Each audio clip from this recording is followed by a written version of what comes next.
میرے ایک سورس نے یہ دعویٰ کیا امریکہ سے، اور اس کا دعویٰ یہ ہے کہ پاکستان اسرائیل کو تسلیم کرے گا، اور دعویٰ اس نے یہ کیا کہ کیسے تسلیم کرے گا وہ بھی اس نے مجھے بتایا۔ اس کا یہ کہنا ہے کہ فلسطین کے کچھ علاقوں کے لیے ایک نگران فوج تشکیل دی جائے گی، ایک فورس بنائی جائے گی جس میں مختلف ممالک کے فوجی اور افسران ہوں گے، اور اس میں پاکستان کی شمولیت اس شرط کے اوپر ہو جائے گی کہ پاکستان ابراہم اکارڈ کے اوپر دستخط کر دے۔ تو میں نے کہا جی یہ اس سے کیا فرق پڑتا ہے، پاکستان تو فلسطین میں جا رہا نا حفاظت کے لیے، تو اسرائیل کا اس سے کیا ہے؟ انہوں نے کہا نہیں، پاکستانیوں کو یہ چورن بیچا جائے گا، جو اس کا دعویٰ ہے کہ پاکستانیوں کو، سورس ہے میرا، یہ اس کا دعویٰ ہے اور میں نے آپ کو ایز اٹ از بتا رہا ہوں۔ اس نے کہا جی پاکستانیوں کو یہ چورن بیچا جائے گا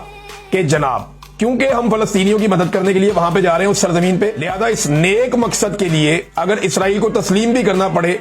تو یہ کوئی بری بات نہیں ہے۔ تو اس طرح پاکستانیوں کو بتایا جائے کہ یہ مسجد اقصی کے تحفظ کے لیے ہم جا رہے ہیں، یہ اللہ تعالیٰ نے ہمیں سعادت دے دی ہے، لہذا ہم اسرائیل کے ساتھ ابراہیم اکارڈ پہ دستخط کر رہے ہیں۔ یہ ایک چورن قوم کو بیچا جائے گا، یہ میرے ایک سورس نے مجھے یہ بات بتائی۔